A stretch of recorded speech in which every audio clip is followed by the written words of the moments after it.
Item গানে মুগ্ধতা ছড়াচ্ছেন কৌশানী। পরনে লাল শাড়ি, মাথার চুলগুলো খোলা, কাজল মাখা চোখে আবেগের বিচ্ছুরণ।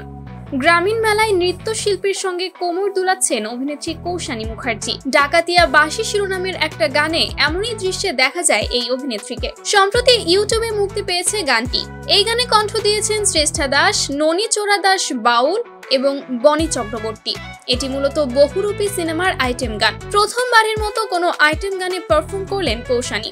গানটি প্রকাশ্যে আসার পর থেকে ভূয়সী প্রশংসা করছেন নেটিজেনরা।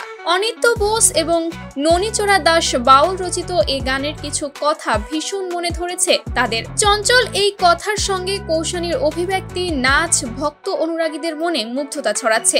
মলয় মণ্ডল লিখেছেন, কৌশানীর জীবনের সেরা অভিনয় হতে চলেছে নিঃসন্দেহে।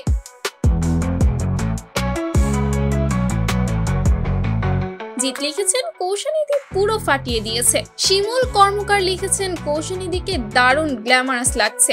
এই গানে তার পারফরমেন্স দেখে আমি তার ভক্ত হয়ে গিয়েছি।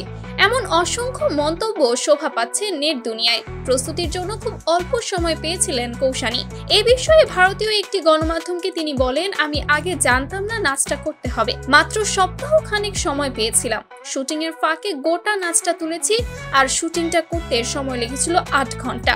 একটা গোটা দিনও নয়। তবে নন্দিতা দিয়ে আত্মবিশ্বাসী ছিলেন। তিনি যেভাবে চেয়েছিলেন সেভাবেই দেখানো হয়েছে ঝিমলিকে। দুর্গাপূজায় মুক্তি পাবে বহুরূপী সিনেমা, তাই ডাকাতিয়া বাঁশি গানটি নিয়ে ভীষণ আশাবাদী কৌশানী। তার ভাষায়, আশা করব আমার ডাকাতিয়া বাঁশি গানটাও ভাইরাল হবে। এবারের পুজোর মণ্ডপে এ গানের সঙ্গে সকলে নাচবে। চাঁদের রাতে নদীর ধারে ঠোঁটের বাঁকা হাসি।